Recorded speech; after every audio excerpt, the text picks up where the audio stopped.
He laughed right in my face, the smug chuckle of a man who thought I was just another item to liquidate. He whispered that I should sign quickly because I had nothing to split anyway. I did not argue. I just slid the pen back to him and let him walk into his own trap. 10 minutes later, the judge looked straight at him and read out a figure. And the smile on my husband's face finally died. My name is Maya Perry, and at 37 years old, I had learned that silence was not just a shield, but a weapon. I sat in the leather chair of the conference room, my hands folded neatly in my lap, watching the man I had spent 8 years building a life with tear that life down with a signature. The room was cold, over air-conditioned to the point where goosebumps rose on my arms under my gray cardigan, but I did not shiver. I simply watched. Ethan Whitaker sat across from me. He looked like the picture of success that he so desperately wanted the world to see. His navy suit was tailored to within an inch of its life. His hair was gelled into perfect submission, and his teeth were whitened to a blinding shade of porcelain. He was signing the separation agreement with a flourish, the expensive nib of his pen scratching loud and harsh against the paper. It was a sound that grated on my nerves, like a nail on a chalkboard, but my face remained impassive. He chuckled, a low, throaty sound that vibrated with arrogance. It was the laugh of a man who thought he had won the lottery. "Finally," Ethan said, tossing the pen onto the mahogany table as if he were dropping a microphone after a stellar performance.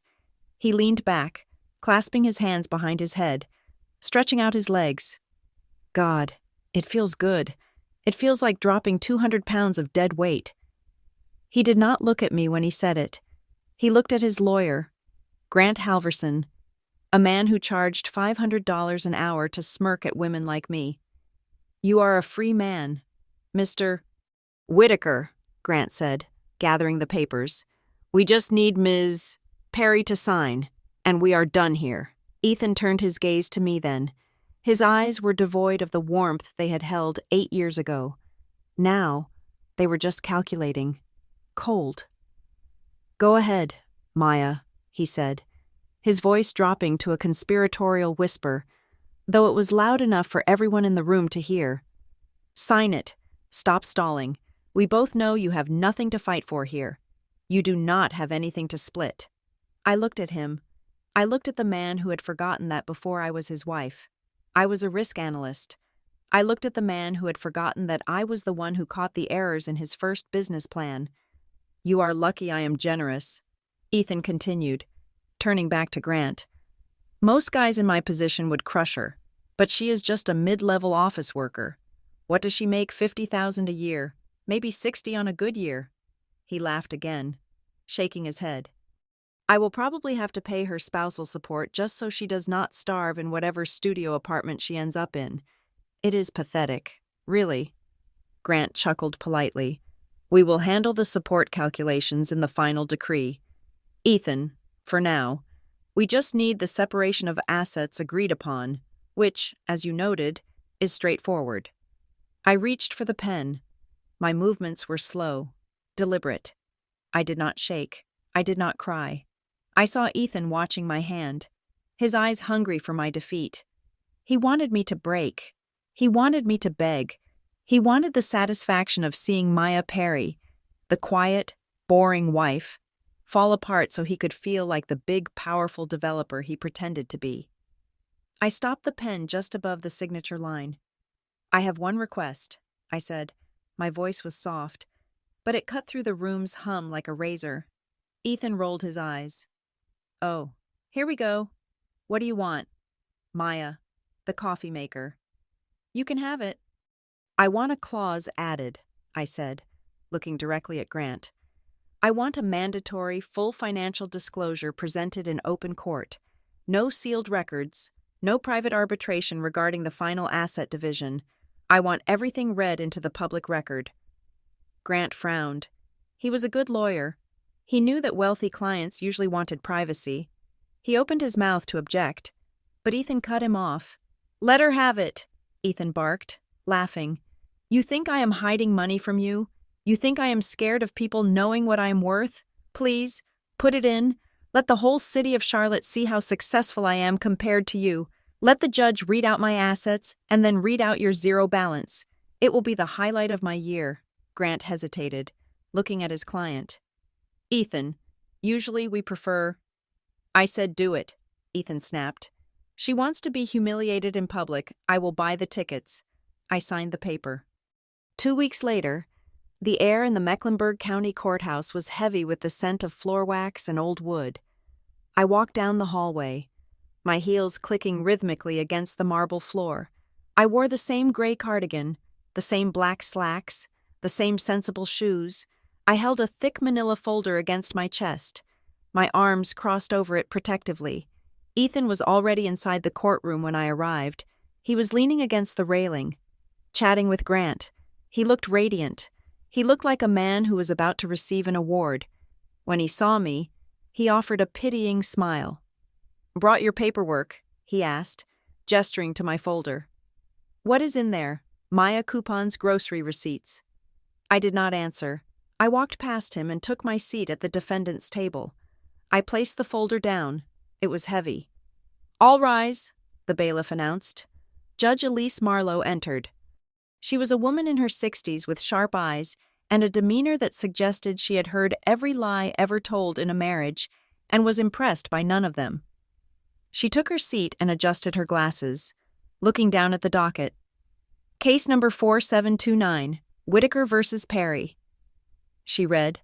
Her voice was dry. "We are here to finalize the financial disclosures and asset division orders." She looked up. "Mr. Halverson, is your client ready?" "Yes, Your Honor," Grant said, standing up. "Mr. Whitaker has provided a full disclosure of his assets and liabilities. We are ready to proceed." "And Ms. Perry?" the judge asked, turning to me. I stood up. "Yes, Your Honor. My disclosure is fully documented in the file before you." Judge Marlowe nodded. "Both parties understand that these disclosures are made under penalty of perjury. Any concealment of assets, active or passive, will result in severe sanctions." "Absolutely," Ethan said, not waiting for his lawyer. He stood up, buttoning his jacket confidently. "I have nothing to hide, Your Honor. I am an open book. I built my company from the ground up, and I am proud of what I have listed there." He shot a smirk at me. He was enjoying this. He really believed that this moment was his victory lap. "And you, Ms. Perry?" Judge Marlowe asked. "I understand, Your Honor," I said. The courtroom was quiet. The only sound was the rustling of paper as Judge Marlowe opened the file. She looked at Ethan's section first, skimming it quickly. She nodded, seemingly unsurprised. Then, she turned to the second section of the file. My section. Ethan leaned over to Grant and whispered loud enough for me to hear. "Watch this. She probably listed her grandmother's engagement ring as a capital asset." Judge Marlowe turned the page. She stopped. The silence in the room changed. It shifted from the bored silence of a routine procedural hearing to something tighter, something electric. Judge Marlowe blinked. She adjusted her glasses again. She looked at the paper. Then she looked up at me. There was a new expression on her face. It was not pity. It was not boredom. It was sheer, unadulterated surprise. She looked over at Ethan, who was still grinning like a Cheshire cat, and then back to the document. "Mr. Whitaker," the judge said, her voice neutral but carrying a strange weight. "You insisted on these figures being read into the record. Is that correct?" "Yes, Your Honor," Ethan said, beaming. "Let us get it all out in the open." "Very well," Judge Marlowe said. She cleared her throat. She looked at the top sheet of my financial statement. "Ms. Perry," the judge began, and her eyes locked onto mine with a mixture of respect and disbelief. "According to the verified documents from the independent auditors and the trust holdings, your separate personal net worth is valued as follows." To understand the silence that filled the courtroom, you have to go back 8 years to the noise that filled our lives. Before the lawyers and the forensic accountants, there was just Ethan and me, sitting on the floor of a one-bedroom apartment with takeout boxes and blueprints scattered around us like confetti. Back then, Ethan was a force of nature.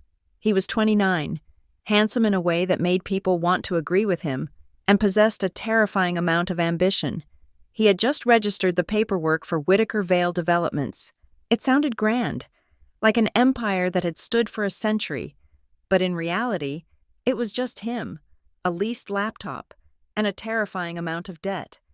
I was working as a senior risk analyst at Cypress Hollow Advisory. My days were spent in the quiet, sterile world of probability models and financial forecasting. I lived in a world of black and white, where numbers told the truth and emotions were variables to be eliminated. Ethan lived in Technicolor. He sold dreams. He sold air.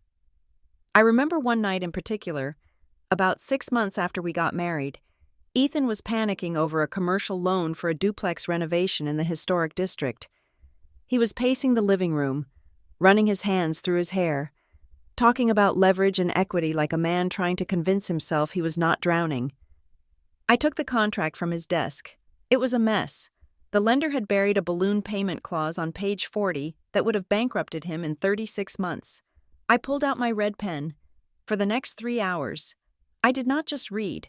I restructured. I built an amortization schedule that actually made sense for his cash flow.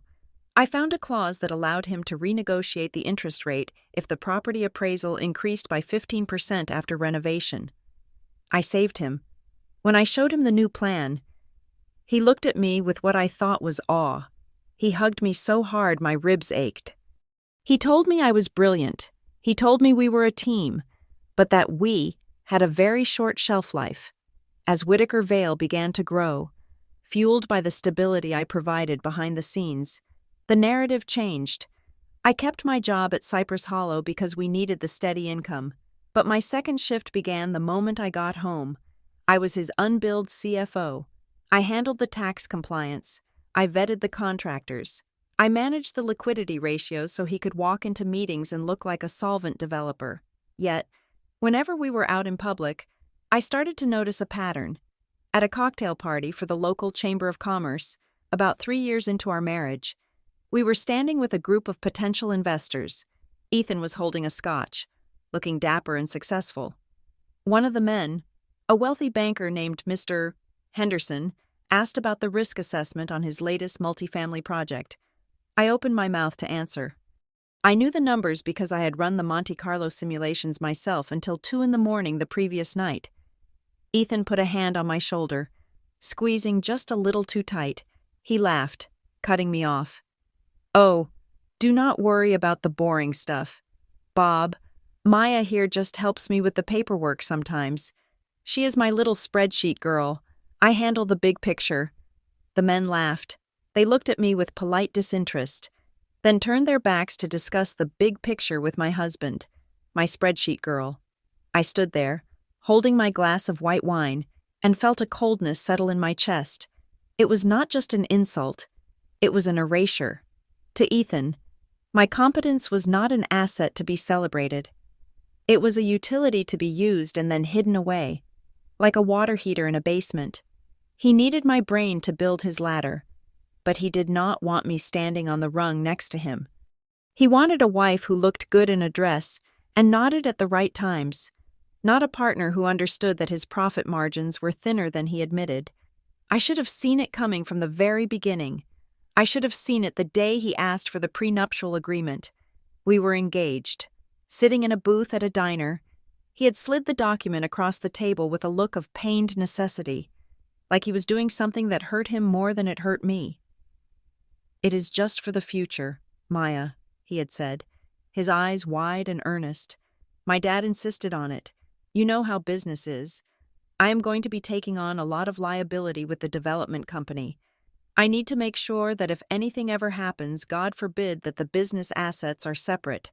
It is to protect my future, and yours, really. He framed it as protection.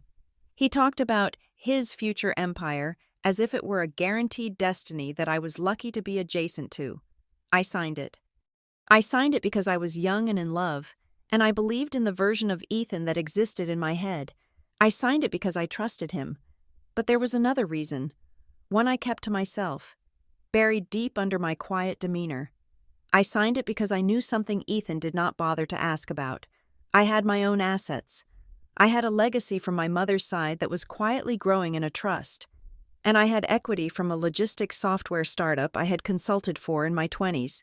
I signed the prenup thinking it was a shield for both of us. Ethan saw it as a fence to keep me out of his garden. He never imagined that one day, that fence would lock him out of mine. The years went on. Whitaker Vale became successful. We moved into a bigger house. Ethan bought a luxury car. He started traveling more for site inspections and investor relation weekends. I stayed home. I worked at Cypress Hollow. I managed our personal accounts. I kept the lights on while he basked in the spotlight. The erosion of a marriage is rarely a sudden explosion. It is a slow rust. It is the silence at the dinner table. It is the way he stopped asking about my day. It is the way he started guarding his phone like it contained nuclear launch codes. The end began on a Tuesday evening. It was mundane. Ethan was in the shower. He had left his iPad on the kitchen island. We shared the device for streaming music and controlling the smart home system. I was chopping vegetables for a salad, the rhythmic sound of the knife against the cutting board filling the silence of the empty kitchen. The screen lit up. It was not a text message. It was an email notification that popped up in the banner at the top of the screen. Reservation confirmed, the Ritz-Carlton, Atlanta, 2 nights, executive suite. I froze. The knife hovered over a cucumber. Ethan was supposed to be going to Atlanta for a zoning conference. He had complained about it for days, saying he would be staying at a cheap airport hotel to save money because the project budget was tight. I wiped my hands on a dish towel and walked over to the iPad. My heart was hammering against my ribs. A slow, heavy thud. I did not want to look. I wanted to go back to chopping vegetables. I wanted to go back to being the spreadsheet girl who did not ask questions. But I was a risk analyst. My entire career was built on identifying threats. And this was a threat. I tapped the notification. It opened the email app. The reservation was there, clear as day. $600 a night. But it was not the price that made my stomach turn. It was the forwarded message below the confirmation. Can't wait to celebrate the new contract with you. The suite looks amazing. See you there. The sender was not a business partner. It was not a male colleague. The name on the screen was Kara Linton. I stood there in the kitchen, the cool light of the screen illuminating my face, and listened to the water running upstairs. My husband was washing himself, preparing for a future he thought he had secured. He had no idea that downstairs, his wife was finally looking up from the spreadsheets. The email on the iPad was not a smoking gun. It was a nuclear detonation that cleared the dust from the air, allowing me to finally see the landscape of my marriage clearly. I did not wake Ethan up. I did not throw the device at his head. I did what I had done every day for a decade at Cypress Hollow Advisory. I initiated an audit. The next morning, after Ethan left for the office with a breezy kiss on my cheek that made my skin crawl, I sat down at my desk. I logged into our joint accounts. I had always managed the household budget, but I had respected the boundaries of his business discretionary spending. That respect evaporated the moment I saw Kara Linton's name. I pulled the transaction logs for the last 12 months. I exported them into a spreadsheet. I started filtering. I looked for anomalies, patterns, outliers. There were the obvious ones. Of course, a dinner at the Capitol Grill on a Thursday night for $340. Ethan had told me he was working late on the blueprints for the Riverside project. I cross-referenced the date. On that specific Thursday, he had posted a photo on Instagram of a working dinner. In the background, blurred but visible if you zoomed in, was a woman's hand clutching a martini glass. The nail polish was a distinct shade of electric blue. I kept digging. I found charges for client appreciation gifts, a diamond pendant from a local jeweler for $1,200, a spa package at the Omni Grove Park Inn for $500. I had never received a diamond pendant. I had never been to that spa. Then I searched for her, Kara Linton. She was not hard to find. She was a freelance public relations specialist who had been contracted by Whitaker Vale Developments 6 months ago. Her social media was a public diary of my husband's infidelity. disguised as professional enthusiasm. There she was at the ribbon-cutting ceremony for the Pine Creek subdivision, standing just a little too close to Ethan. His hand was hovering on the small of her back. In another photo, from a team retreat in Charleston, she was laughing at something he said, her hand resting on his forearm. She was 26, vibrant, and looked at Ethan the way he desperately wanted to be looked at, like he was a king. I saved every photo. I took screenshots of every caption. I matched the dates of her work trips to the charges on our credit card statements. The $2,000 for conference fees in Miami matched her geotagged beach selfie perfectly. That evening, I decided to test the waters. I needed to see how deep the rot went. We were eating dinner. I pushed a piece of grilled salmon around my plate. "I was looking at the credit card statement today," I said, my voice level. "I noticed a charge for $1,200 at Henderson's Jewelry. I do not remember a client gift being approved for that amount." Ethan did not even look up from his phone. "It was for the mayor's wife. We are trying to get that zoning variance pushed through. You know how the game is played." "Maya, the mayor is unmarried," I said. Ethan froze. He set his phone down slowly. When he looked at me, his eyes were hard. The charm was gone, replaced by a defensive sneer. "Jesus, Maya, is this what you do all day?" He threw his napkin onto the table. "I am out there busting my back trying to build a future for us, and you are here cross-referencing receipts like some sort of forensic accountant. You are suffocating me." "I am asking a question," I said. "And I know who Kara Linton is." He laughed, a harsh barking sound. "Oh my God. You are unbelievable. Kara is a consultant. She is helping me rebrand. You are so insecure. This is exactly why I cannot talk to you about work anymore. You do not understand the industry. You live in Excel. Maya, you think everything is a data point. You have zero emotional intelligence. I see the photos, Ethan. You see what you want to see," he shouted, standing up. "You are cold. You have always been cold.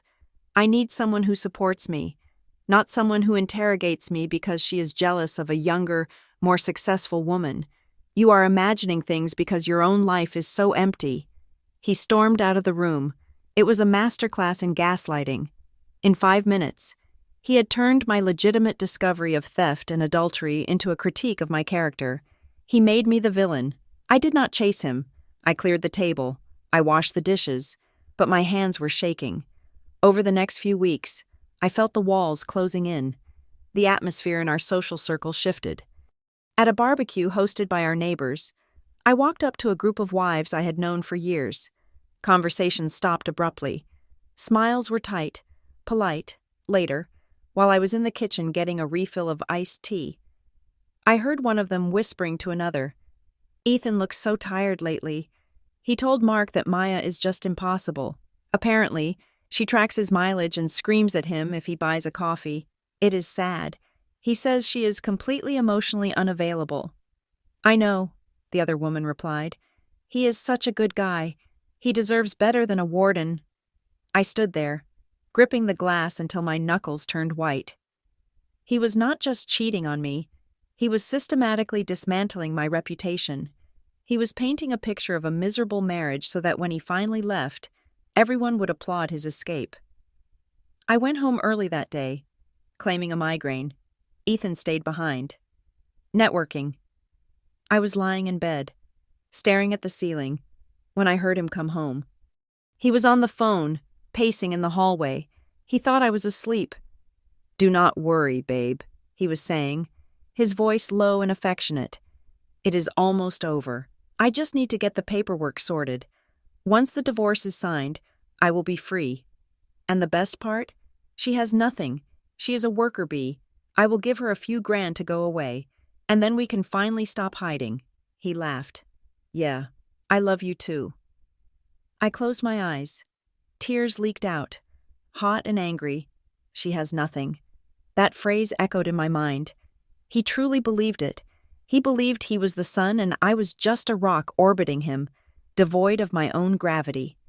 2 days later, the narrative twisted from heartbreak to criminality. I was at my office at Cypress Hollow, finalizing a risk report for a logistics merger, when my cell phone rang. It was a local number. "This is Maya Perry," I answered. "Hello, Ms. Perry. This is David from First National Bank, regarding your recent inquiry on the commercial line of credit." I frowned, taking off my glasses. "I think you have the wrong person. I do not bank with First National, and I have not applied for a line of credit." There was a pause on the other end. "I have the application right here. Ms. Perry, it is for Whitaker Vale Developments. You are listed as the co-guarantor. We just needed to verify your employment status before finalizing the approval for $250,000. My blood ran cold. $250,000. "Yes, ma'am. Your signature is on the promissory note, dated last Tuesday." "I did not sign that," I said, my voice trembling slightly. "Please do not approve that loan.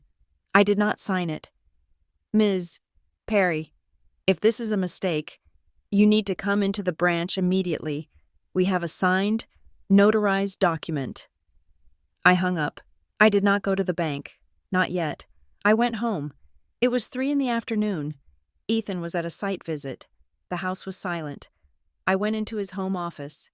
Usually, I respected his privacy, but the rules of engagement had changed. I went to the old filing cabinet in the corner, the one he kept locked.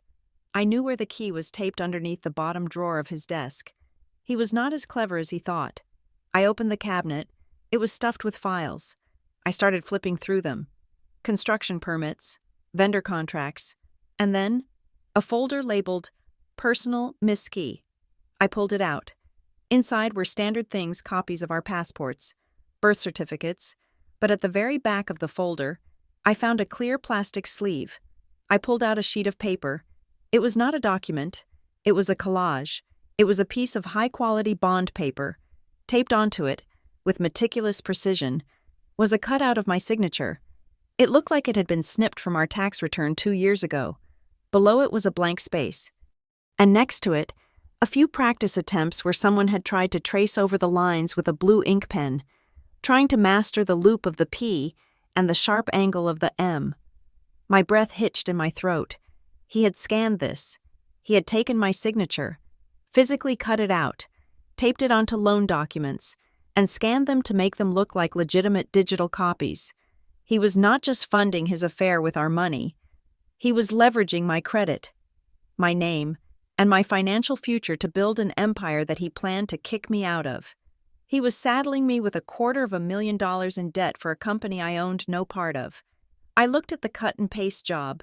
It was sloppy, desperate work. It was the work of a man who thought he was untouchable. I took the paper. I folded it carefully and put it in my purse. The sadness was gone. The shock was gone. In their place was something cold, hard, and incredibly sharp. Ethan wanted a spreadsheet girl. Fine. He was about to find out exactly what happens when you mess with the numbers.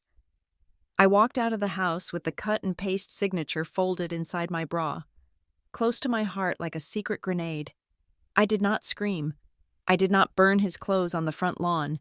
I did not paint cheater on the hood of his precious BMW. That was what an amateur would do. That was what the emotional, irrational wife Ethan was describing to his friends would do. I was not that wife. I was a risk analyst, and I had just identified a catastrophic systemic failure. I drove straight to uptown Charlotte, to a building of glass and steel that looked down on the city like a watchtower. I had an appointment with Mara Klein. Mara was not a family lawyer in the sense of holding hands and passing tissues. She was a shark in a silk blouse. She specialized in high-net-worth divorces involving hidden assets, offshore accounts, and executive fraud. Her office was devoid of sentimental clutter. No pictures of children, no potted plants, just a large glass desk and a view of the skyline. I laid the folded paper with the forged signature on the glass. Mara looked at it for a long time. She adjusted her glasses, picked it up, held it to the light, and then set it down. "This is sloppy," she said, her voice devoid of judgment, purely analytical. "He is desperate." He took out a line of credit for $250,000 in my name, I said. I found this in his filing cabinet. He is tracing my signature. Mara leaned forward, her eyes sharp. Listen to me very closely. Maya, this is the most dangerous moment. Not for him, but for you. The instinct right now is to confront him, to throw this in his face and demand answers. You must not do that. She paused to let the words sink in. If you confront him now, he will destroy the originals. He will move the money. He will shred the paper trails. He will claim you gave him verbal permission and he just helped with the paperwork. He will gaslight you until you question your own memory. We are not going to fight him yet. We are going to let him think he's winning. So I just go home and cook him dinner, I asked, the bile rising in my throat. You go home and you act like the boring, submissive wife he thinks you are, Mara said. You let him feel safe, because when a man like Ethan feels safe, he gets careless. And while he is careless, we are going to document everything. I want you to become a ghost in your own house. You see everything. You say nothing. Mara slid a business card across the desk. This is Drew Hensley. He is a forensic accountant. He finds money that does not want to be found. Hire him. Today. I left her office and called Drew immediately. We met at a coffee shop 30 minutes later. Drew looked nothing like a detective. He looked like a weary high school math teacher, wearing a rumpled polo shirt and holding a tablet, but when I explained the situation, his demeanor shifted. He became a hunter. I need access, Drew said. Digital access is best. Physical is good too. If he uses a password manager, I need the master key. If he has physical ledgers, I need photos of every page. Do not take the originals. Just photograph them. High resolution. For the next 3 weeks, I lived a double life. By day, I went to work at Cypress Hollow. By evening, I played the part of Maya the doormat. I cooked Ethan's favorite meals. I listened to him brag about his big deals while I nodded and poured him wine. I asked about his day, forcing a smile while he lied to my face about meetings that were actually dates with Kara. But at night, the real work began. Ethan was a heavy sleeper, especially after 3 glasses of scotch. At 2 a.m, I would slip out of bed. I moved through the silent house like a shadow. I accessed his laptop. He had changed his password recently, probably to hide his messages with Kara, but he was predictable. It was the street name of his first project followed by his birth year. I got in on the second try. I did not just look. I extracted. I plugged in a secure USB drive Drew had given me. I exported his entire email archive. I downloaded his browser history. I found his cloud storage backup and synced it to a dummy account I had created. I opened the safe in his office while he snored upstairs. I photographed stock certificates, deeds to properties I had never heard of, and handwritten notes on legal pads. Every photo was time-stamped. Every file was logged. I felt a strange, cold thrill. Ethan thought I was weak. He thought I was living in Excel. He had no idea that I was currently building a spreadsheet that would bury him. A week later, I met Drew again. This time, he did not look like a weary teacher. He looked disturbed. He slid a report across the table. It was thick. Maya, Drew said, tapping the paper. The affair with the PR girl, that is the least of your problems. I opened the file.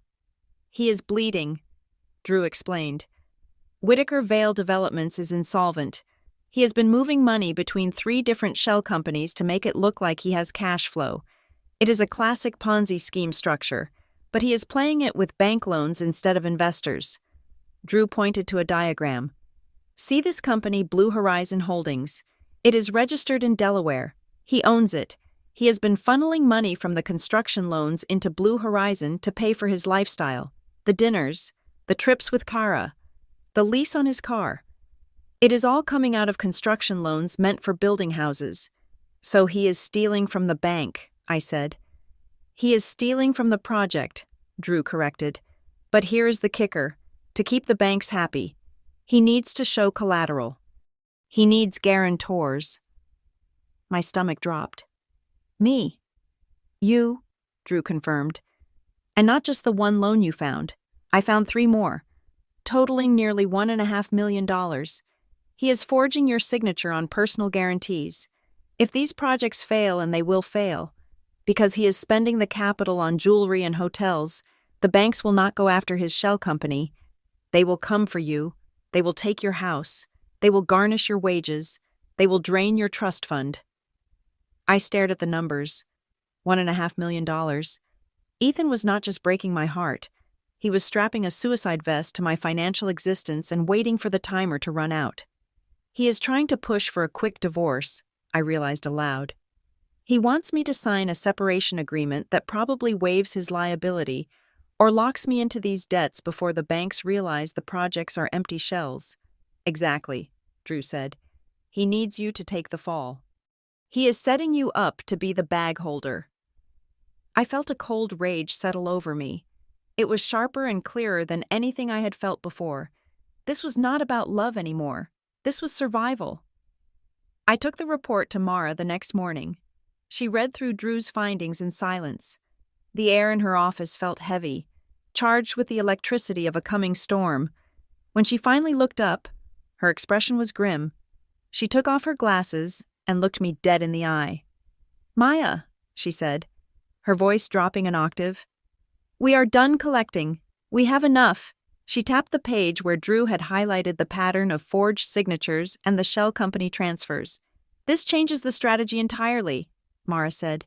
"We are not just going for a favorable settlement anymore. If we can prove he forged your signature to defraud a federally insured bank, and then use that money for personal enrichment." She leaned forward, and her next words sent a chill down my spine that had nothing to do with the air conditioning. "This is no longer just a divorce case, Maya. This is a federal crime scene, and we are going to be the ones who hand the evidence to the judge." Ethan did not just want a divorce. He wanted a coronation. He wanted to walk away from our marriage not only with his freedom, but with a severance package funded by my dignity.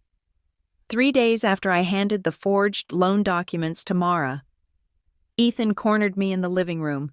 He had printed out a document from the internet, something generic titled Uncontested Divorce Settlement Agreement. He slapped it onto the coffee table with the confidence of a man who believes he is the smartest person in every room he enters. "Look, Maya," he said, loosening his tie, "I have been thinking. We do not need to drag this out. Lawyers are expensive. You hate conflict. I hate wasting time. Let us just do this the easy way." I sat on the edge of the sofa. Folding my hands in my lap, I made sure to look tired. I made sure to look defeated. "What is the easy way, Ethan?" He sat down next to me, invading my space, smelling of expensive cologne and arrogance. "I want an uncontested divorce. We sign this. We file it. And in 30 days, it is over. No court battles, no airing our dirty laundry." "And what are the terms?" I asked softly. "Well," he began, ticking points off on his fingers. "I keep the house. It is the headquarters for Whitaker Vale, so it makes sense. I keep the BMW because I need it for client meetings. You can keep the Honda. And, given that I am the one taking on all the risk of the business, and you have just been, well, coasting, I think it is fair that you pay me a lump sum alimony, or we can structure it as monthly payments. Let us say $2,000 a month for 3 years. I had to bite the inside of my cheek to keep from laughing. He wanted the house I had paid the down payment for. He wanted the car the business paid for. And he wanted me to pay him for the privilege of being cheated on. "That seems like a lot, Ethan," I said, keeping my voice tremulous. "I do not know if I can afford that." He sighed, shaking his head as if he were dealing with a slow child. "Maya, you have a steady job. You have low overhead. You will be fine. I am the one trying to build an empire here. Think of it as an investment in your freedom. Do you really want to go to court? Do you want to stand in front of a judge and have them pick apart your life? It is humiliating. Maya, they will ask about your anxiety. They will ask why you could not keep your husband happy. I am trying to spare you that." He was using my introversion against me. He thought the threat of public speaking would send me scurrying into submission. "I need to think about it," I whispered. Do not think too long, he warned, standing up. My patience has a limit. I took his ridiculous internet printout straight to Mara. She read it and actually laughed, a rare sound that was dry and sharp. He wrote this himself, Mara said. It is legally barely worth the paper it is printed on, but we are going to use his impatience against him. Mara drafted a new agreement. On the surface, it looked almost exactly like what Ethan wanted. It conceded the house. It conceded the car. It even had a clause about spousal support that looked generous. But buried in the boilerplate language, in the sections that narcissists usually skim over because they find legal jargon boring, were two lethal clauses. First, a requirement for a full sworn and verified financial disclosure as a prerequisite for the asset division. Second, a clawback and penalty clause that stated if any asset was found to be undisclosed or any liability found to be fraudulent, the party at fault would forfeit their entire share of the marital estate and pay 100% of the other party's legal fees. He will not read it, Mara predicted. He sees the word house and the word BMW and he stops reading. He thinks he has bullied you into submission.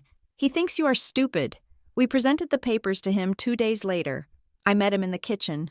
I looked pale. I had purposely not worn makeup.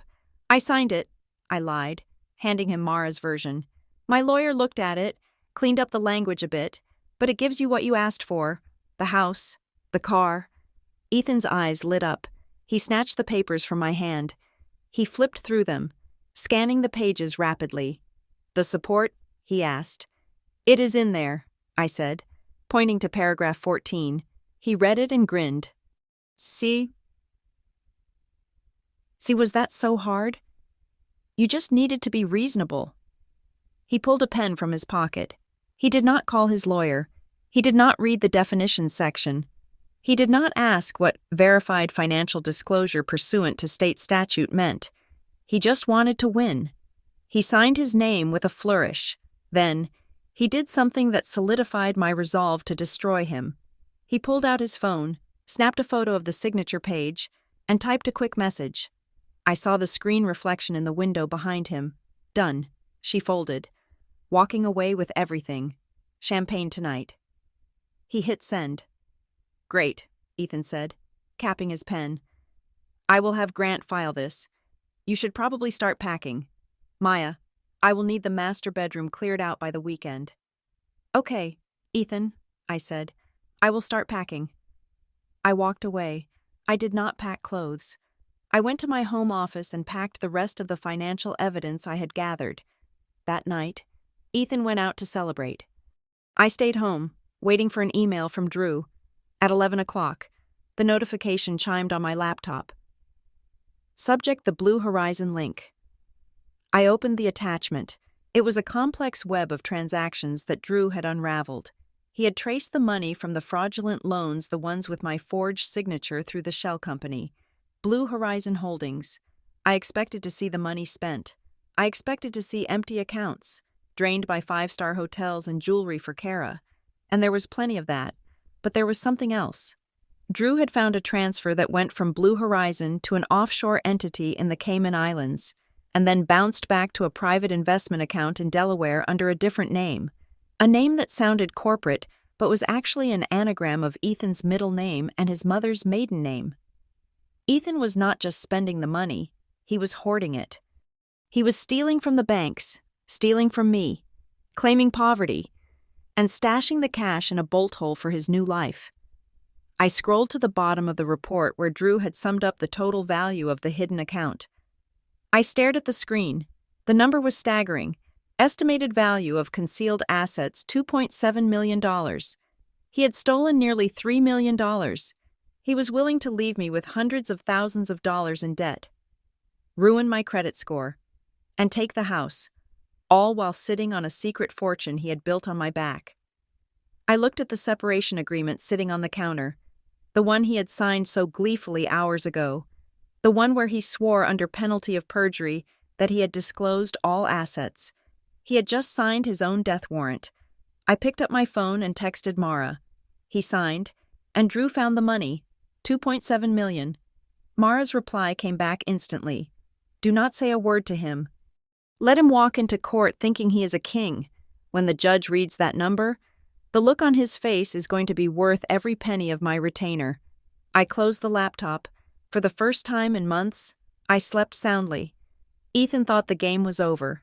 He did not realize that we had just finished the warm-up. The real game was about to be played in open court, and I held the only scorecard that mattered. Sitting in Mara's office had become a routine, almost like a second job.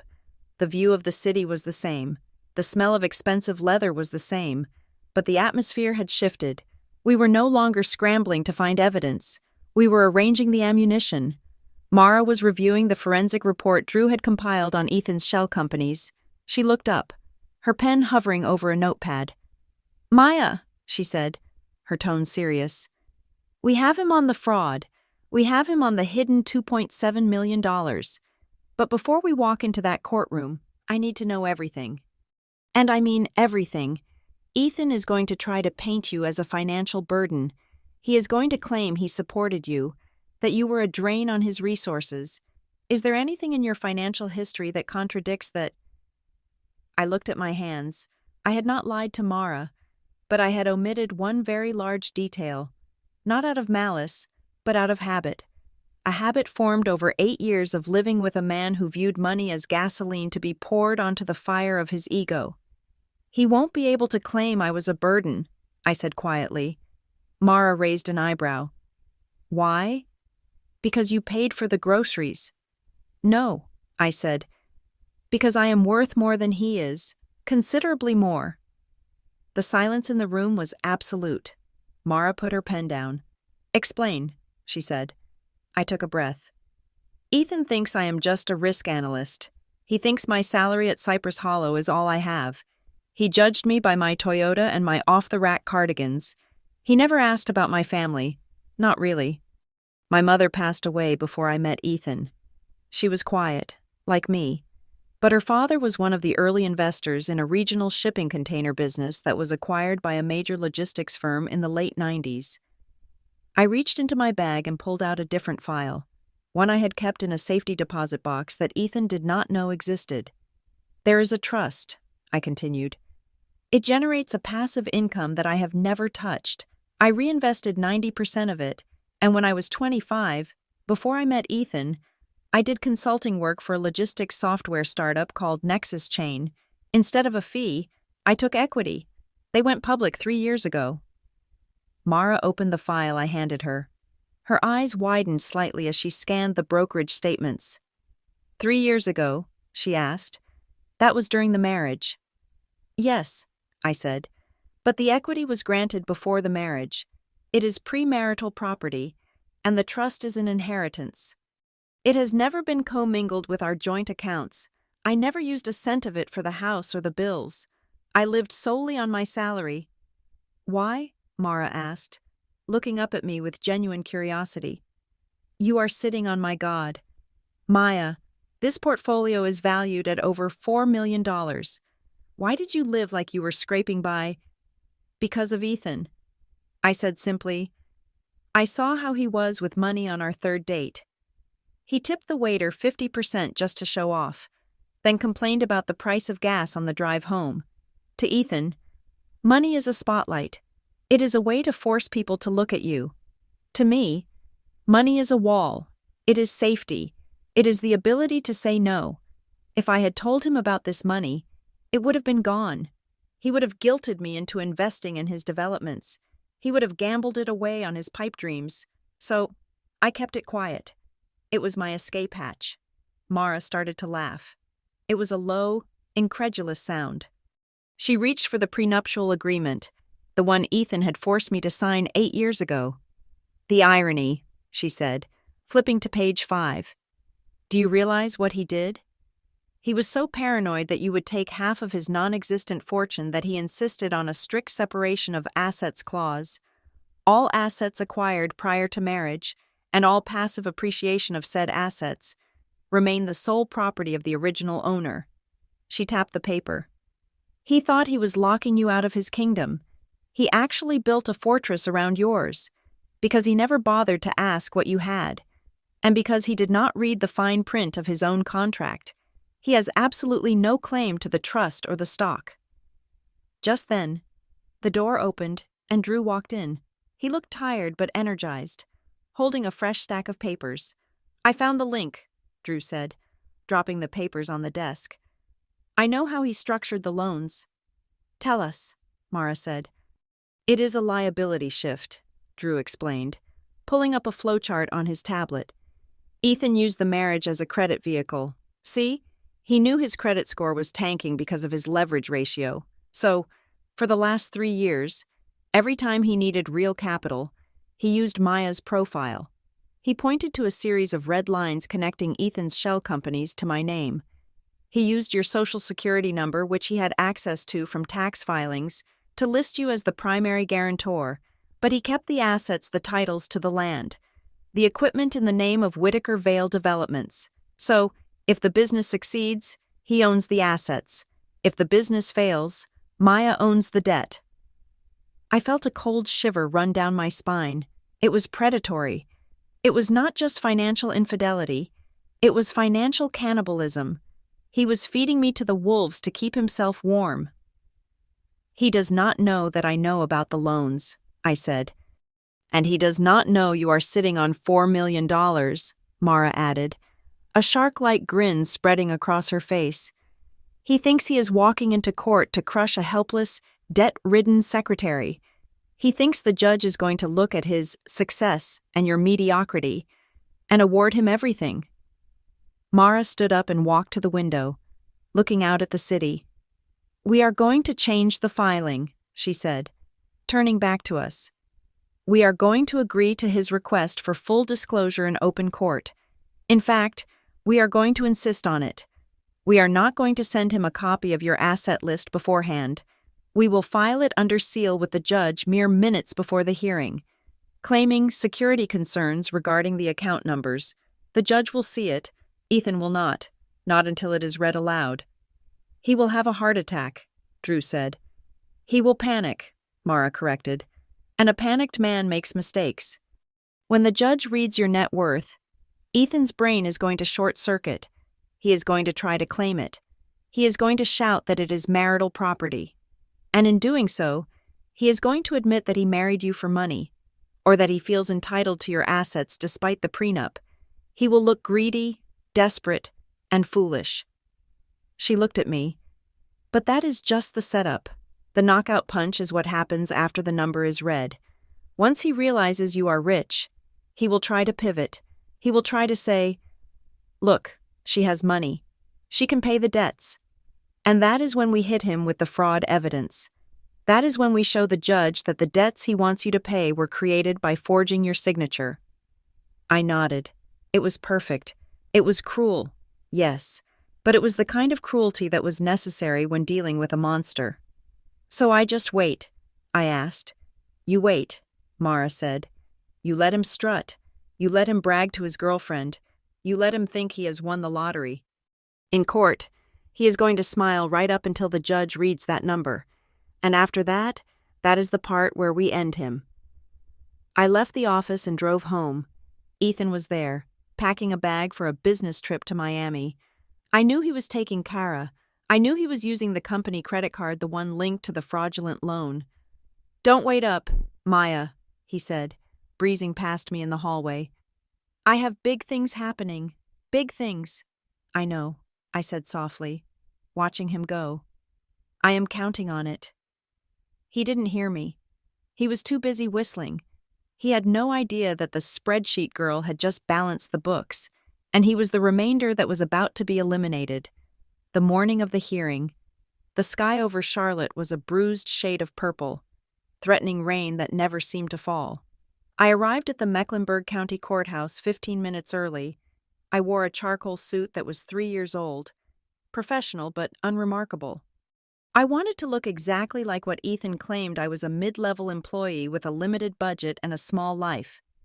Ethan, by contrast, arrived as if he were attending a ribbon-cutting ceremony for a skyscraper he did not own. He stepped out of an Uber Black, adjusting the cuffs of a suit that I knew cost $3,000 because I had seen the charge on the credit card statement last month. He was beaming, his hair was perfectly coiffed, and he carried a leather briefcase that was likely empty.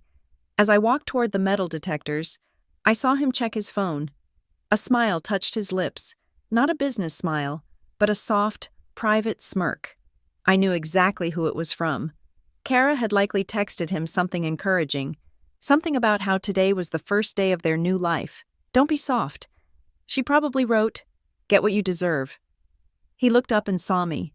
The smile shifted instantly into a mask of pitying condescension. "Morning, Maya," he said, his voice loud enough for the security guards to hear. "You look tired. Are you sure you are up for this? We can still settle in the hallway if you want to save yourself the embarrassment." "I am fine, Ethan," I said, placing my bag on the conveyor belt. "Let us just get it over with." "Suit yourself," he shrugged, picking up his briefcase. I tried. Inside courtroom 4B, the air was stagnant and smelled of industrial cleaner. Judge Elise Marlowe sat on the bench, her expression unreadable. She was known for her impatience with theatrics, a fact Ethan's lawyer, Grant Halverson, seemed to have forgotten. Grant stood up as soon as the session began. He was a man who loved the sound of his own voice, using big gestures to compensate for weak arguments. "Your Honor," Grant began, buttoning his jacket, "we are here today to finalize the dissolution of the marriage between Mr. Whitaker and Ms. Perry, my client. Mr. Whitaker is a visionary entrepreneur who has poured his blood, sweat, and tears into Whitaker Vale Developments. The nature of his business is high risk, high reward, but currently, the market is volatile." He paused for dramatic effect, glancing at Ethan, who nodded solemnly. "Ms. Perry, on the other hand, enjoys a life of comfort and stability." Grant continued, gesturing toward me with an open palm. "She has been employed at a top-tier advisory firm for over a decade. Her income is consistent. Her risk is zero. During the marriage, my client supported her lifestyle while reinvesting every penny he had back into the family business.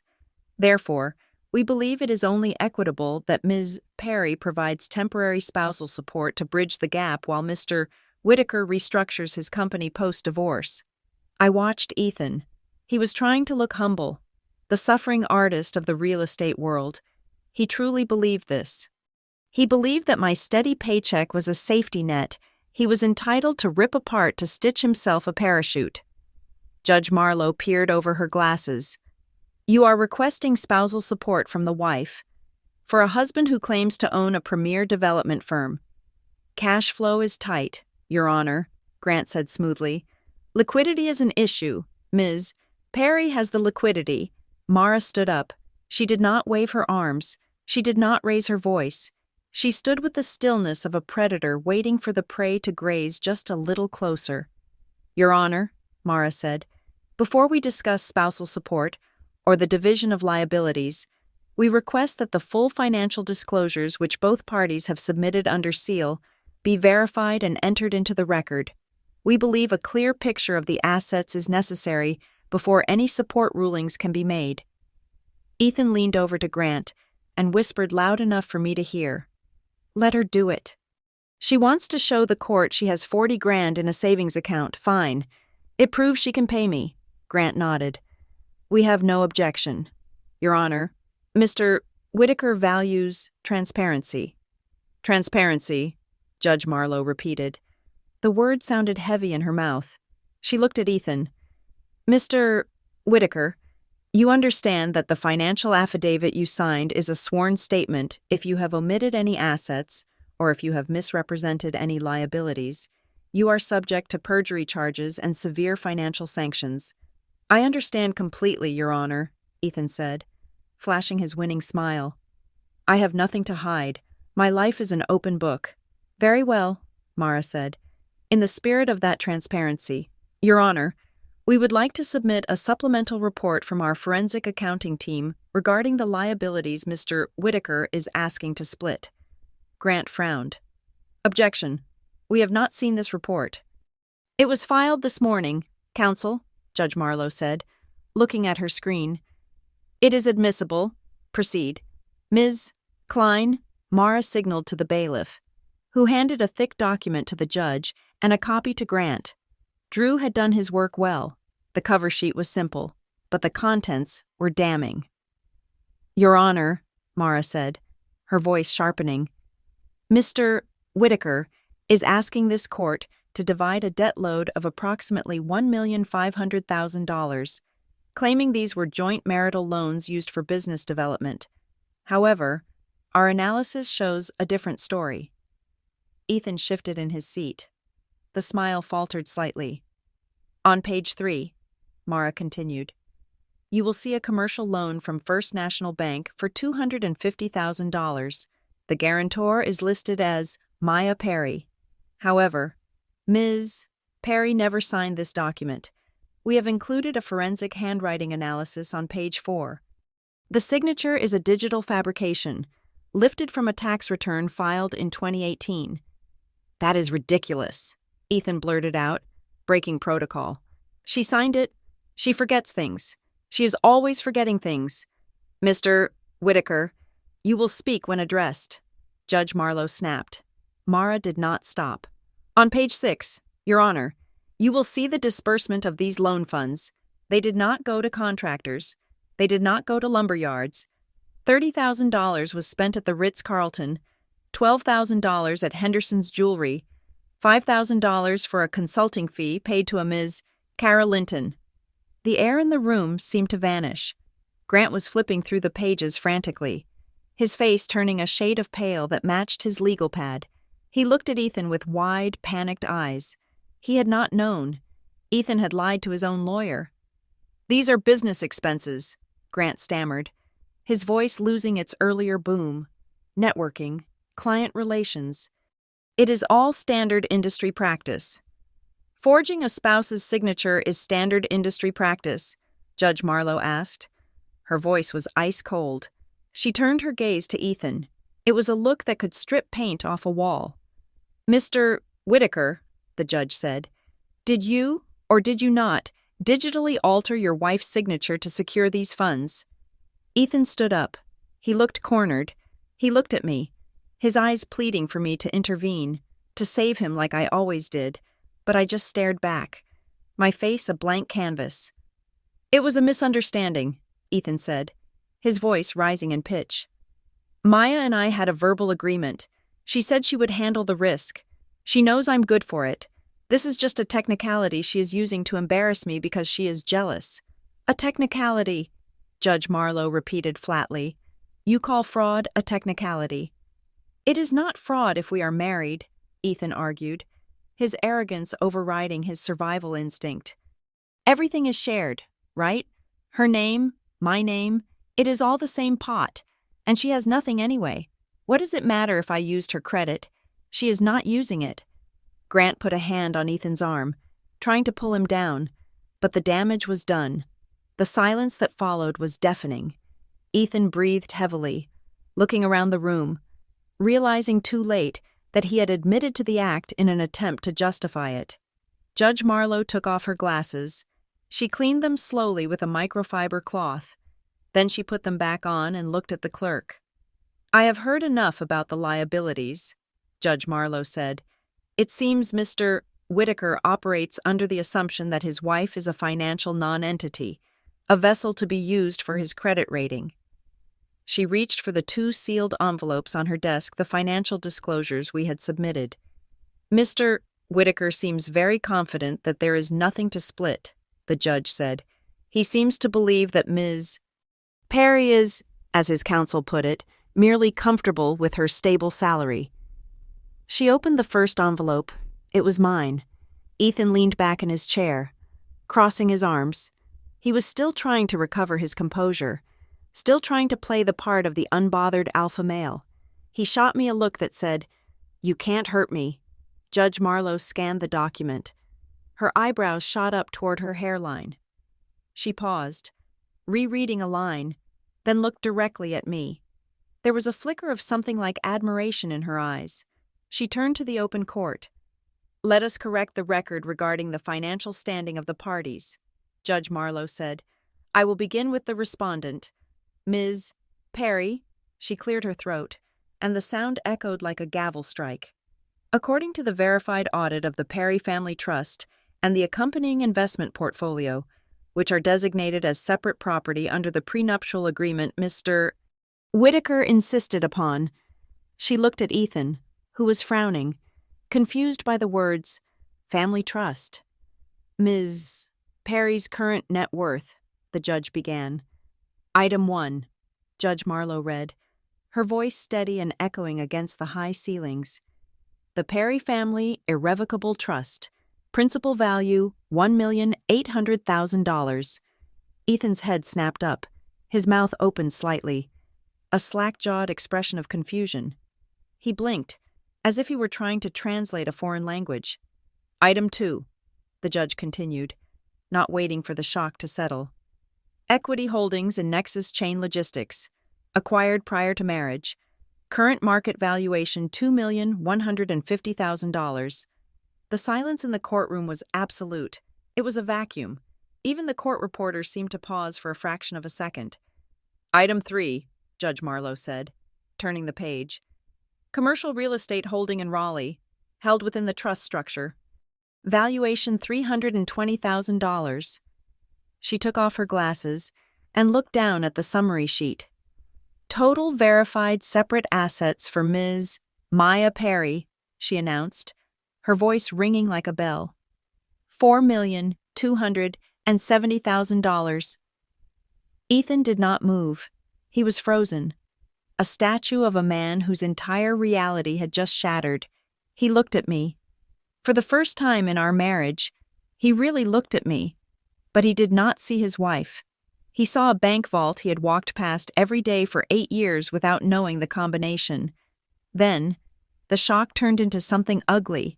His face flushed a deep, violent red. He stood up so abruptly his chair scraped loudly against the floor. She hid it, he shouted, pointing a shaking finger at me. She lied to me. We have been married for 8 years, and she has $4 million sitting in a bank account while I was killing myself for this family. She deceived me. Sit down. Mr. Whitaker, Judge Marlowe warned, her tone dangerous. No, Ethan yelled, his voice cracking. That is marital property. She cannot just hide $4 million. That is fraud. I want half. I am entitled to half. Mr. Whitaker. The judge slammed her gavel down. The sound was like a gunshot. You will sit down, or I will have you removed. Ethan sank back into his chair, breathing heavily, his eyes wild. Grant Halverson looked like he wanted to crawl under the table. He put a hand on Ethan's shoulder, whispering frantically, but Ethan shook him off. Judge Marlowe leaned forward. Let me clarify a point of law for you. Mr. Whitaker, hiding assets from a spouse during a marriage may be morally questionable to some, but it is not illegal. However, lying to this court on a financial affidavit is a felony. Ms. Perry disclosed every cent of these assets to this court today. You, on the other hand, tried to hide liabilities. She picked up a document from her desk. I recognized it immediately. It was the prenuptial agreement. Furthermore, the judge said, holding the paper up, this court is bound by the contract you signed 8 years ago. You were very specific. Mr. Whitaker, Clause 4, Section B. Any assets acquired prior to the union or derived from inheritance shall remain the sole and separate property of the originating party, free from any claim by the other spouse. She dropped the paper back onto the desk. You built a wall to protect your future millions, Mr. Whitaker, she said dryly. It appears you succeeded only in protecting hers. Ms. Perry's assets are untouchable. They are not on the table for division. They do not exist for you. Ethan looked at the prenup as if it were a poisonous snake. He had signed it to keep me away from his imaginary empire. Now, that same signature had locked him out of a real one. Now, Judge Marlowe said, her voice hardening, let us look at your side of the ledger. She picked up the second report the forensic audit Drew had compiled. Mr. Whitaker, you claimed a net worth of $1 million based on the projected value of your developments. However, the forensic report paints a different picture. She began to read again, but this time, the numbers were not a celebration. They were an indictment. Outstanding commercial loans in default $1.2 million. Unsecured lines of credit currently over the limit, $300,000. Personal debts disguised as business expenses, $150,000. She looked up. And then there is the matter of the $2.7 million you attempted to move offshore. Since that money was obtained through loans secured by fraud specifically, the forgery of your wife's signature, it is not an asset. It is evidence of theft. Your Honor, Grant interrupted, his voice weak. We would like to request a recess. I need to confer with my client regarding these new figures. There will be no recess, Judge Marlowe said. We are done with figures. We are moving to the math. She looked at Ethan. Your liabilities exceed your legitimate assets. Your net worth, Mr. Whitaker, is effectively negative $400,000, and that is before we address the fraud. Ethan looked at Grant. Do something, he hissed. Fix this. But Grant pulled his hand away. He realized what was happening. He realized that by signing that settlement agreement, Mara had drafted the one with the penalty clause. Ethan had walked into a bear trap. Mr. Whitaker, the judge said, in the settlement agreement you signed 3 days ago, you agreed to a penalty clause. You agreed that if any party was found to have concealed assets or misrepresented debts, they would be liable for the opposing party's legal fees and would forfeit their share of the marital estate. Ethan's face went white. He remembered. He remembered laughing as he signed it. He remembered texting Kara that I was walking away with nothing. Mara stood up. She did not smile. She was strictly business. Your Honor, Mara said, given the admission of the forged signature and the clear evidence of financial malfeasance, we are enforcing the penalty clause. We ask that Mr. Whitaker be ordered to pay all of Miss Perry's legal fees, including the cost of the forensic audit. Furthermore, we ask that he be assigned 100% of the debt he incurred in her name, indemnifying her completely. Objection, Grant cried, desperate. That would bankrupt him. He bankrupted himself when he decided to commit a felony. Judge Marlowe shot back. She looked at Ethan. He was slumped in his chair. The confident, arrogant man who had walked in that morning completely gone. He looked small. He looked like a child who had been caught stealing from the collection plate. I did not mean to, Ethan stammered. I was going to pay it back. The project is going to be huge. I just needed bridge capital. You stole your wife's identity, Judge Marlowe said. You used her credit to fund a lifestyle you could not afford. And then you tried to discard her with nothing. You thought she was weak. You thought she was foolish. She stacked the papers into a neat pile. Ms. Perry is leaving this marriage with her $4 million intact. The judge said, you, Mr. Whitaker, are leaving with the debt you created. Ethan looked at me. His eyes were wet. Maya, please, you cannot let them do this. We are family. I am your husband. I looked at him. I thought about the spreadsheet girl comment. I thought about Kara. I thought about the laugh he gave when he told me to sign the divorce papers because I had nothing to split. I said nothing. I just watched him. My face as impassive as the numbers on the page. Judge Marlowe picked up her gavel. She held it suspended in the air for a moment, letting the weight of the coming judgment hang over the room. I am going to issue a temporary order right now, she said, her eyes locking onto Ethan. It will freeze your accounts, surrender your passport, and transfer the title of the marital home to Ms. Perry as partial restitution for the fraud. She paused. And Mr. Whitaker, she said, her voice dropping to a whisper that carried more power than a scream. You are not going to like what comes next. The judge's temporary order was not just a legal ruling, it was a financial straitjacket. Judge Marlowe did not scream. She did not lecture. She simply dictated terms to the court reporter with the efficient, terrifying monotony of a machine crushing a car. Ethan was ordered to surrender his passport by 5 o'clock that afternoon. All accounts associated with Whitaker Vale Developments and his personal holdings were frozen, accessible only for essential business operations, subject to the approval of a court-appointed monitor. Essential operations, the judge clarified, looking over her spectacles. Does not include client dinners, travel, or bonuses. We adjourned to a small conference room down the hall to discuss the logistics of the freeze.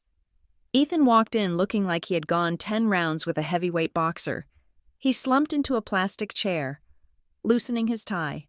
His phone buzzed on the table. He picked it up, desperate for a lifeline. I watched his face. I expected to see relief, perhaps a message from a sympathetic friend. Instead, his jaw tightened. The color drained from his cheeks, leaving them a sallow gray. He thumbed a reply, his fingers shaking, then stopped. He threw the phone down. "Everything okay, Mr. Whitaker?" Mara asked, her voice laced with faux concern. Ethan ignored her. He looked at me with pure venom. "You happy?" "Maya. You enjoying this?" "What did she say, Ethan?" I asked quietly. He flinched. He knew that I knew. The screen lit up again, and because he had thrown it toward the center of the table, I could read the preview notification. It was from Kara. "You said she was a zero. You said she was broke. I just had my card declined at the spa. Fix this, Ethan. I am not doing this with a poor man." "She sounds supportive," I noted. "Shut up," Ethan snapped.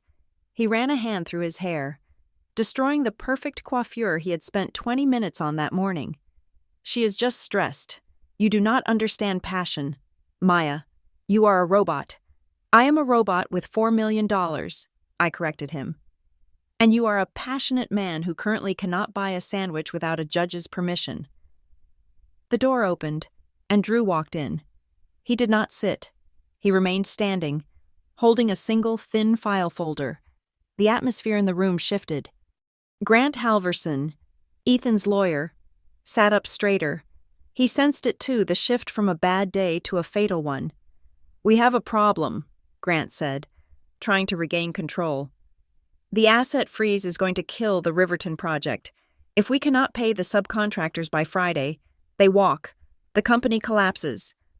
"The company is already dead, Grant," Drew said calmly. "It died 2 years ago. Ethan has just been animating the corpse." Drew placed the folder in front of Grant. "We found the investor contracts for the Riverton expansion," Drew said. "Ethan signed them last month.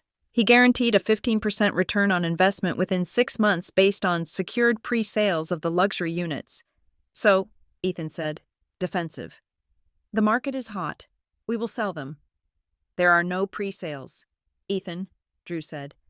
"I checked the MLS. I checked your internal logs. You have 0 buyers. But you took $300,000 from private investors based on the claim that 50% of the units were already sold. You fabricated sales agreements to trigger the investment release clauses." Grant picked up the file. He read the first page, then he read the second. He closed his eyes and exhaled a long, slow breath. He closed the folder and pushed it away from him, creating physical distance between himself and his client. "You told me the pre-sales were legit," Grant said, his voice low. "You told me you had the deposits in escrow." "I have verbal commitments," Ethan argued, his voice rising to a whine. "It is the same thing. People love the design." "It is securities fraud, Ethan," Grant said, looking at him with open disdain. "It is grand larceny. If these investors find out you lied about the pre-sales to get their money, they will not just sue you, they will call the district attorney." "Which brings us to the offer," Mara said. She clasped her hands on the table. She looked like a queen addressing a peasant who had been caught poaching in the royal forest. "Here is the choice, Ethan. It is very simple." She held up 2 fingers.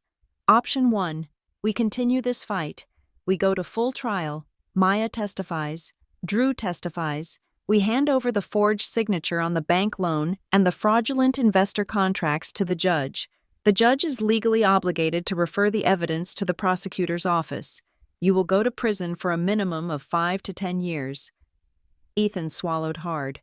His Adam's apple bobbed. "Option 2, Mara continued, lowering one finger. "You sign a settlement agreement today, right now.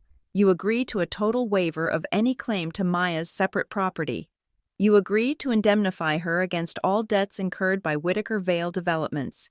You agree to pay her legal fees. In exchange, Maya agrees not to press charges regarding the identity theft on the bank loan, and we seal the record of the divorce settlement. We do not hand the Riverton files to the authorities. We leave you to deal with your investors on your own. You want me to take all the debt, Ethan whispered. That is nearly $2 million. You spent it, I said. You pay it. I cannot pay it, Ethan cried. I will be ruined. I will have to declare bankruptcy. Then declare bankruptcy, I said. Start over. You are a visionary.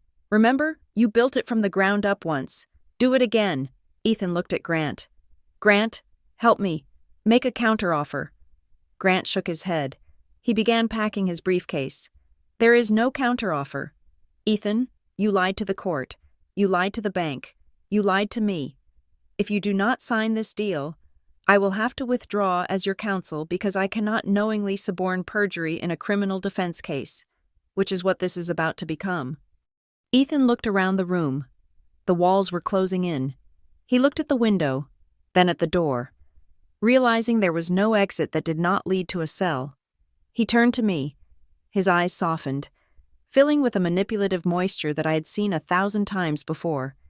He reached across the table, trying to take my hand. I pulled it back. Maya, he said, his voice trembling. Babe, look at us. We are high school sweethearts, essentially. We have 10 years of history.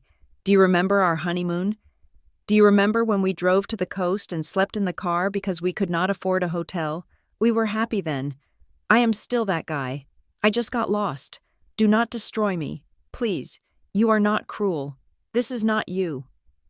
It was a good performance, a year ago. It might have worked, a year ago. I might have softened. I might have thought, he is right. I should help him. But I looked at him and I did not see the boy I married. I saw the man who called me his spreadsheet girl.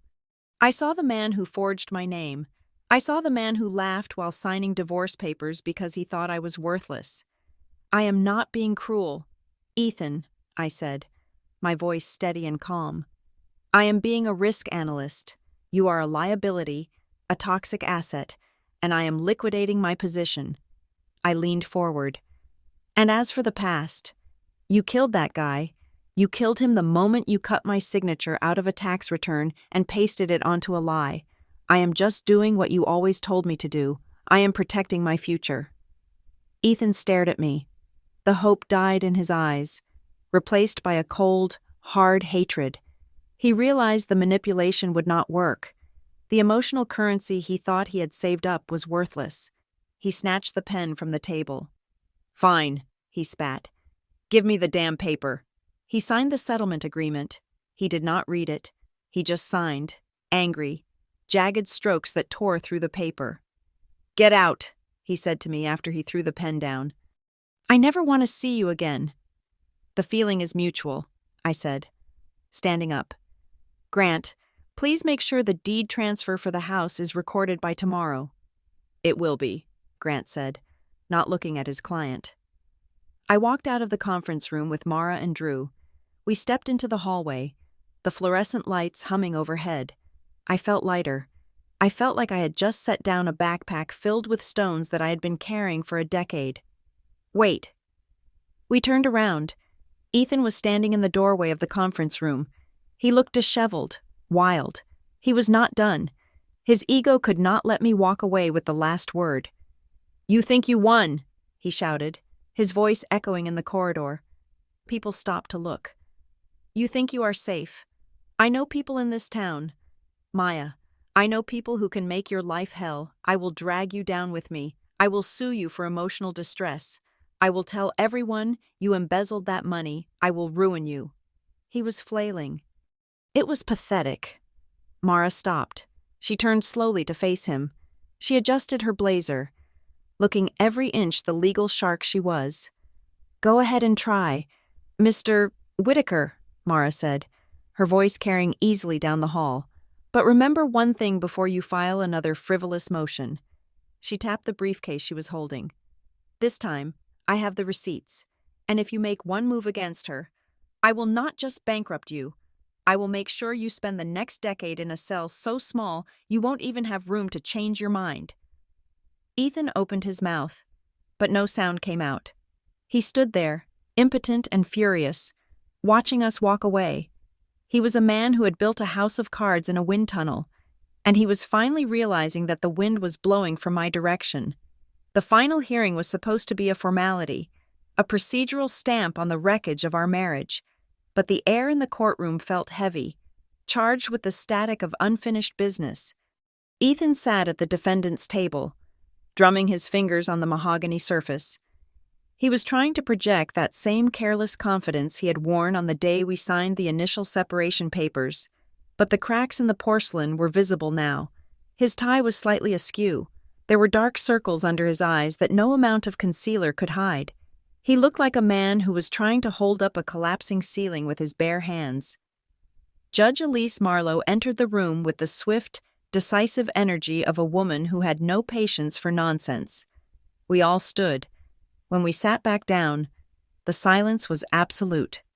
"We are here to enter the final decree of divorce in the matter of Whitaker versus Perry," Judge Marlowe stated, opening the thick file before her. "A settlement agreement has been reached and signed by both parties. However, given the irregularities discovered during the discovery phase, I am exercising my discretion to read the final division of assets and liabilities into the public record. This court wants no ambiguity regarding who owns what when you walk out those doors." Ethan straightened his tie. He forced a smile, a tight, grimacing thing. I could see the wheels turning in his head. Despite everything, despite the fraud, despite the settlement he had signed under threat of prosecution, a part of him still believed that the universe would bend to his will. He still believed that because he was Ethan Whitaker, the rules of gravity did not apply to him. He probably thought that once the judge read out the magnitude of my wealth, some archaic law would kick in and grant him a consolation prize. "I will begin with the assets confirmed as the sole and separate property of the petitioner, Ms. Maya Perry," the judge announced. She put on her glasses and looked down at the ledger. "Verified holdings in the Perry Family Trust, $1,800,000. Nexus Chain Logistics Equity, $2,150,000. Liquid savings and personal investments, $320,000. She paused, looking over the rim of her glasses directly at Ethan. "Total separate net worth, $4,270,000. The number hung in the air. $4,270,000. Ethan's eyes widened. Even though he had heard the figures before, hearing them read aloud by a judge gave them a terrifying reality. He leaned forward, his instinct for greed overriding his legal counsel. "Your Honor," Ethan interrupted, his voice shaking with a mix of awe and indignation. "That is a significant amount. Surely, as her husband for 8 years, the appreciation of those assets during our union should be considered marital property, I mean. Fair is fair. I supported her while that money grew." Judge Marlowe's expression did not change. She slowly picked up the prenuptial agreement, the very document Ethan had forced me to sign to protect his imaginary empire.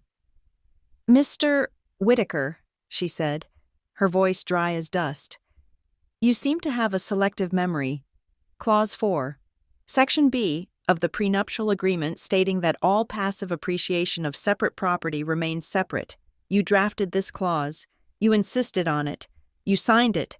Therefore, under the laws of this state and the contract you created, you are entitled to exactly 0% of Ms. Perry's $4 million. Ethan's mouth snapped shut. The hope that had flared in his eyes was extinguished, replaced by a cold, dawning horror. "Now," the judge continued, flipping the page, "let us address the marital debt. The court finds that the liabilities listed totaling $1,500,000 in commercial loans and unsecured credit were incurred solely by the respondent, Mr. Whitaker, often through deceptive means." She looked at the settlement agreement. Per the signed agreement, Mr. Whitaker assumes 100% of this debt, Furthermore, due to the admitted bad faith in financial disclosures, the court orders Mr. Whitaker to pay Ms. Perry's legal fees in the amount of $45,000, effective immediately. The gavel came down with a soft, final thud. So ordered. That was the moment the reality finally pierced Ethan's delusion. It wasn't just that he wasn't getting my money. It was that he was drowning in his own. He was walking out of this marriage not as a free man, but as an indentured servant to his own mistakes. He stood up so fast his chair tipped over, clattering loudly against the floor. "No," Ethan stammered, his hands shaking as he reached for the papers on the table. "No, wait, I withdraw my signature. I did not understand the terms. I was under duress. You cannot do this to me. I cannot pay that debt alone. It will ruin me." He looked at me, his eyes wild. "Maya, tell them we are partners. You cannot let them bury me like this." "Mr. Whitaker, sit down," Judge Marlowe barked, her voice cutting through his panic like a whip. "I want a do-over," Ethan shouted, losing all control. "I want to renegotiate. I did not know she had $4 million when I signed that deal. If I had known, I never would have agreed to take the debt." "And that," Judge Marlowe said, her voice dropping to a terrifying calm, "is exactly why the agreement stands. You admitted your motivation is greed, not equity. This court is not a casino. Mr. Whitaker, you do not get to spin the wheel again because you do not like where the ball landed." Ethan looked at Grant, grabbing his attorney's arm. "Do something, object." Grant pulled his arm away, standing up and buttoning his jacket. "It is a binding order. Ethan, it is done." Mara stood up then. She walked over to the clerk's desk with one final piece of paper. "Your Honor," Mara said smoothly, "just to ensure there is no confusion regarding Mr. Whitaker's compliance with the payment schedule, we are submitting into the record the sworn affidavit from the bank confirming the digital forgery of Ms. Perry's signature, along with the transaction logs showing the diversion of funds to Ms. Cara Linton." She turned to look at Ethan. "Consider this an insurance policy. Mr. Whitaker, as long as you pay the debt and the legal fees, these documents stay in the family court file. But if you miss a payment, or if you try to harass my client, we will petition to have them transferred to the district attorney's office for criminal review." Ethan froze. The color drained from his face completely. He understood the threat. It was checkmate. He could be broke, or he could be broke and in prison. The judge looked at me. "Ms. Perry, you may sign the final decree." I stood up and walked to the front of the room. I picked up the pen. It felt heavy, solid. I looked down at the paper that would legally sever the tie between me and the man who had tried to erase me. I signed my name, Maya Perry. The ink flowed smoothly, dark and permanent. I put the pen down and turned to leave. I had to walk past Ethan to get to the door. He was standing there, clutching the table, looking at me with a mixture of hatred and confusion. He still did not understand how it had happened. He still did not understand how the spreadsheet girl had dismantled his life. "Why?" he whispered as I got close. His voice was cracked, broken. "You could have just told me. You could have just yelled at me. Why did you let me go on like that? Why did you let me dig the hole so deep?" I stopped. I looked him in the eye. I saw the fear there, the realization that he was alone with his consequences. "You laughed," I said softly. He blinked. "What?" "That day in the lawyer's office," I said, "when you told me to sign because I had nothing to split. You laughed at me. You laughed because you thought I was weak. You laughed because you thought I was stupid." I adjusted my bag on my shoulder. "I did not tell you to stop because I needed you to show the court exactly who you are. I stayed silent, Ethan, so that you would be the one to speak the truth." I did not wait for his response. I turned and walked out of the courtroom. I pushed open the heavy double doors and stepped out onto the courthouse steps. The air outside was crisp and clean. The sun was shining, bright and blindingly beautiful. I took a deep breath, filling my lungs with oxygen that tasted like freedom. Behind me, inside the building, Ethan Whitaker was standing with a mountain of debt and a life he had destroyed with his own hands. But I was not looking back. I walked down the steps, my heels clicking on the concrete, walking toward my car, toward my $4 million, and toward a future that belonged only to me. Thank you so much for listening to my story until the very end. I would love to know where you are tuning in from. So please leave a comment below with your city or country. Let's see how far this story has traveled. If you enjoyed seeing justice served, please subscribe to the channel Leona Revenge Stories, like this video, and hit that hype button to help more people hear this story.